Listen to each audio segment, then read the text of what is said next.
There are stories in the NBA that don't fit inside a box score, stories that live between expectations and reality, between hype and heartbreak. And today, my friends, we're diving deep in one of the most misunderstood chapters in recent Lakers history, a season that fans still debate, still question, and still struggle to explain. Because while the world remembers the 2021-22 Los Angeles Lakers as one of the most disappointing teams ever assembled, DeAndre Jordan, one of the veterans who lived that chaos from the inside, is finally opening up, and what he reveals is shockingly optimistic, even uplifting, in a year many would rather erase. This isn't just a recap. This is a behind-the-scenes look at forgotten Lakers locker room through the eyes of a former all-star who still carries gratitude, admiration, and even joy from a season of media labeled a disaster. Let's get into it. And if you're enjoying this type of deep NBA storytelling, don't forget to drop a like and leave your comment at the end. It really helps the channel grow. The 2021-2022 Lakers entered the year with a level of anticipation rarely seen in modern sports. LA wasn't just trying to win another title.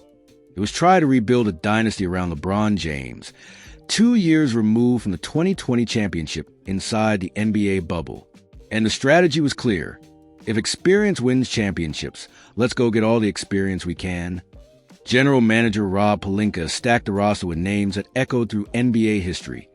Early in the season, Lakers players began noticing something strange, a disconnect between what they thought the team would be and what it actually was. They weren't divided. They weren't fighting each other. They weren't lacking experience.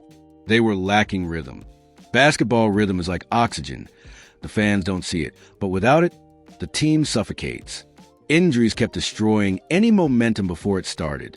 One night LeBron was missing. The next night AD was out. Then Westbrook had to carry the load with a totally different lineup.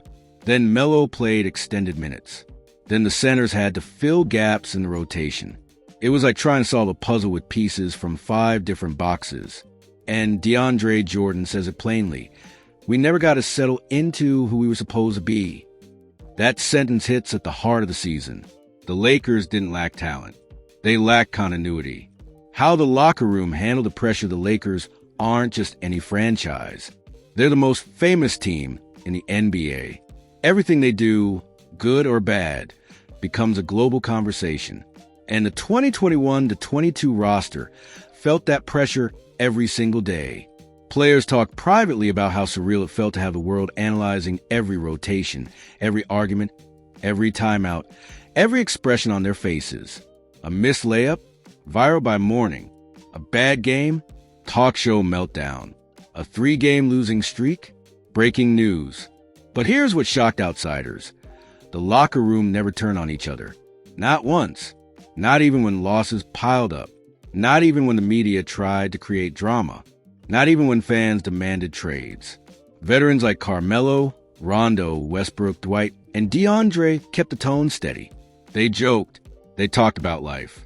They supported each other in ways the public never imagined. Instead of collapsing, the group bonded, precisely because of the chaos around them. That's the paradox of the 2021-22 Lakers.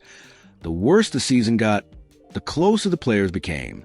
The LeBron factor, a leader who never stopped believing inside that storm stood one man who refused to break, LeBron James. Teammates say LeBron is many things: a basketball genius, a competitor, a leader, a motivator, a perfectionist. But above all, he is steady. Even when AD went down, even when chemistry collapsed, even when the defense vanished, even when fans gave up, LeBron didn't. Teammates said he showed up early, worked like a rookie, studied film like a coach, and carried himself like someone who still believed they could salvage the season. DeAndre remembers this vividly. Playing with him was incredible.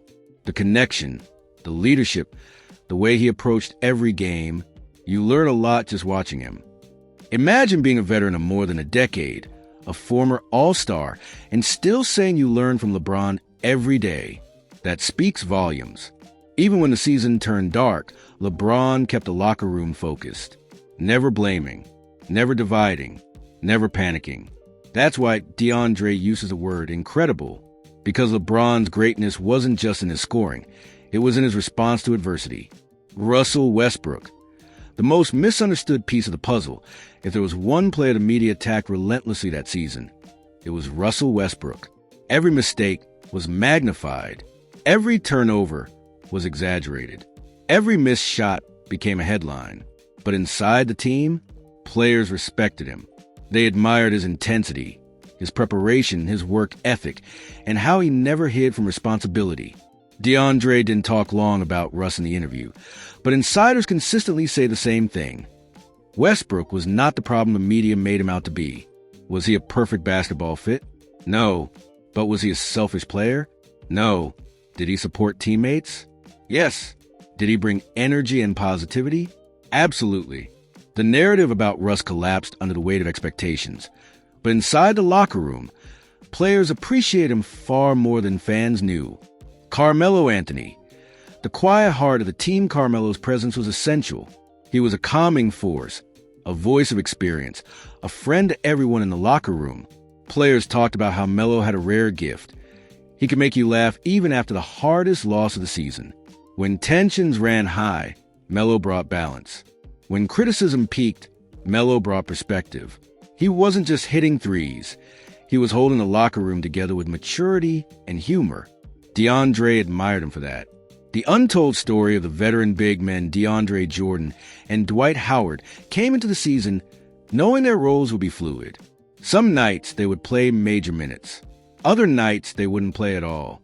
And that inconsistency can destroy most players mentally. But not these two. DeAndre described his experience this way.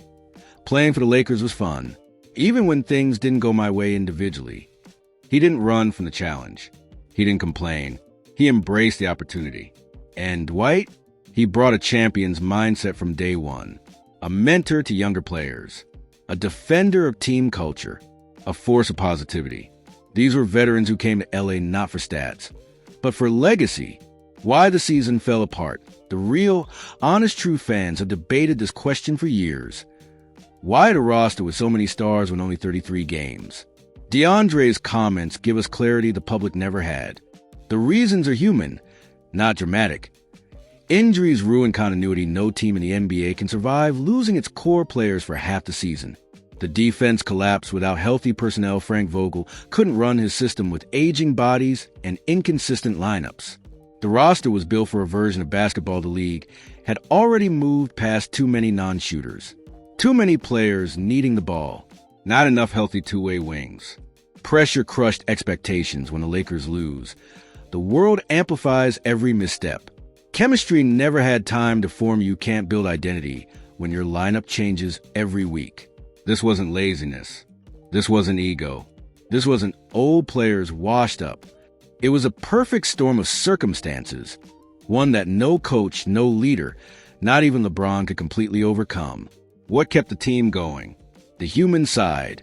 Asterisk, asterisk, DeAndre made something very clear. The players didn't stop enjoying basketball. They didn't stop supporting each other. They didn't stop appreciating the Lakers jersey. They didn't let failure define them. This team didn't break emotionally, even when the standings said they should have. That's the reason DeAndre still speaks about the season with optimism. He remembers laughter, not arguments. Friendship, not drama. Moments, not headlines. It wasn't the season everyone wanted, but it wasn't the disaster the world claimed either. The lost moments. Stories fans never saw throughout the season. Multiple small moments helped the team stay connected. Melo giving advice to young guys after practice. Rondo breaking down film like a coach. Dwight keeping teammates loose on flights with jokes. LeBron staying late in the gym even after losses. Westbrook lifting teammates' confidence when the media tore them apart. DeAndre celebrating teammates even when he didn't play. These moments never made ESPN, but they made the season meaningful for the players who lived it. And that's the heart of DeAndre Jordan's message. It didn't go the way we hoped, but it was still special. Why DeAndre's words matter more than fans realize. When players retire, they don't remember. Shooting percentages, stat lines, when totals, media narratives, internet memes, they remember the people they played with. And DeAndre Jordan is telling us that, despite the outcome, the 2021-22 Lakers were a group of genuinely good people. A team that bonded, that laughed, that stuck together, and that respected each other, even during one of the toughest seasons in franchise history. It's a reminder that behind every losing team, there are still human beings trying to find joy in the game they love. Russell Westbrook, former MVP Carmelo Anthony, one of the game's greatest scorers Dwight Howard and DeAndre Jordan, two dominant rim protectors from the 2010s Rajon Rondo, known for his playoff brilliance Trevor Ariza, defensive specialist Kent Bazemore, veteran shooter on paper. It looked like a Hall of Fame reunion tour, wearing purple and gold. On highlight reels, it looked unbeatable. On social media, it looked like destiny. But basketball isn't played on paper. And the chemistry that once defined championship teams in Los Angeles never materialized. The dream begins to crack the season didn't explode all at once. It slowly crumbled. Injuries hit early and hit the same players the Lakers needed the most. Anthony Davis repeatedly sidelined LeBron James, missing stretches of Ariza, none, and multiple role players injured for months. Rotations shifted every week. Lineups that were expected to dominate barely played together. Frank Vogel was forced to make adjustments on the fly, often plugging holes instead of building structure. And the biggest concern? The team lacked consistency. The roster lacked balance. And the defense, once Vogel's calling card, completely collapsed. Asterisk, even with LeBron putting up monstrous numbers, even with flashes of brilliance from Westbrook and Melo, the Lakers simply couldn't stack wins. By the time the season reached April, the record said it all: 33 wins, 49 losses, play-in missed, expectations shattered. A team built to chase a title couldn't even chase the 10th seed. But behind the curtain, something else was happening. Enter DeAndre Jordan, a former All-Star, a Lob City legend, a veteran center who came to LA with excitement and purpose. During a recent interview on the All the Smoke podcast, hosted by Matt Barnes and Steven Jackson, Jordan was asked a question everyone wants to know. What was it really like playing on that team, especially next to LeBron James? Most fans probably expected frustration, maybe resentment, maybe disappointment, or even regret. But DeAndre surprised everyone. He didn't sigh. He didn't roll his eyes. He didn't blame teammates, coaches, or the front office. Instead, he smiled. That team was fun, he said. We were obviously older. Playing for the Lakers is different. It was fun. The season didn't become what people expected, but it was fun. Those words hit different because they weren't scripted. They came from someone who lived the highs, the lows, the tension, and the pressure wearing that purple and gold jersey during one of its toughest years. This was the first sign that the 2021-22 Lakers were a disaster internally. They were a group of veterans who genuinely enjoyed the journey, even when the destination fell apart. Playing with LeBron was incredible. DeAndre Jordan, most players who share the floor with LeBron talk about greatness. But Jordan went further. Playing with one of the greatest, if not the greatest, was incredible. The connection was great. Think about this. A season the world labels a failure. A roster the media mocked for being too old. A team that couldn't escape injuries or criticism. Still produced moments of joy, connection, and admiration from players who had already experienced everything the league had to offer. Jordan wasn't bitter. He wasn't defeated. He sounded grateful. I thought it was fun playing for the Lakers, even though it didn't meet my individual or team expectations. But I had a lot of fun. That's rare honesty. And it tells us something important. The story of that Lakers season is not what fans think it was. Inside the locker room, not as broken AS people imagine from the outside, the 2021-22 Lakers looked like a ticking time bomb. Memes everywhere, national shows ripping Westbrook, rumors of tension, constant debates about LeBron's future pressure from NBA media 24/7. But according to DeAndre, the locker room wasn't toxic. It wasn't fractured. It wasn't full of blame. It was a group of veterans who actually liked each other. Players cracked jokes. They shared stories. They carried decades of experience and respected each other deeply. And despite the record, they kept playing hard, kept showing up, kept trying to make something out of seasons slipping through their fingers. This is the part the cameras don't show. This is the part fans never get to see. This is what makes Jordan's perspective so surprising and so valuable. He's telling us, we may have lost games, but we didn't lose ourselves. The emotional side of the 33-win season, every NBA roster has talent, but only a few carry the kind of emotional weight the Lakers did that year. This wasn't a rebuilding team. It wasn't a young squad learning on the fly. It wasn't a franchise experimenting with lineups. This was a team of legends, veterans, and future Hall of Famers. A team playing for legacy, not just wins, which makes DeAndre's optimism even deeper. He had every reason to be disappointed. Reduced role, a season that fell apart, a roster criticized for its age of championship goal that evaporated early, and yet he walked away with gratitude. He walked away with admiration for LeBron. He walked away remembering the good moments instead of the bad outcomes. That says something powerful about the culture inside that locker room. A team that didn't win, but still created memories. NBA players don't remember seasons by standings.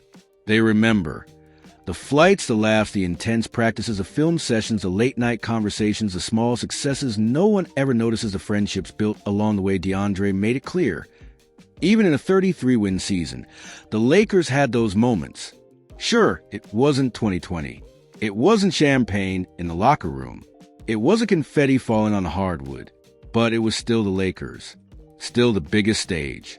Still the chance to play next to the greatest player of this generation. And for Jordan, that alone made it special.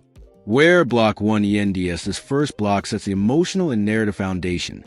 The expectations, the collapse of behind-the-scenes reality, the surprising optimism, DeAndre Jordan's genuine appreciation, the misunderstood identity of a failed team.